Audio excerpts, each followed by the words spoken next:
3, 2.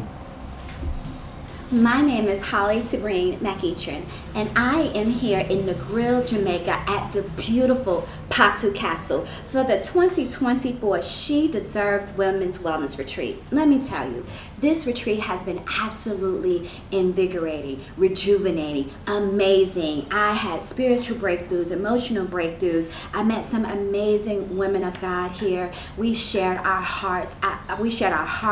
We broke chains. We did so many amazing, wonderful things. And listen, you have to come here. You have to come see this beautiful castle. You have to come where the anointing is. It is so much anointing in this place amongst these amazing women of God. And if you are carrying anything that has purpose, you need to birth that purpose. And in order for you to see your baby, you have to be where the anointing is. So I hope to see you next year for the 2025 She Deserves Women's Wellness Retreat. Because this time I spoke about she deserves freedom. Next time we are releasing everything that we have been freed from. So I hope to see you there. I can't wait. Girl, I messed that all up.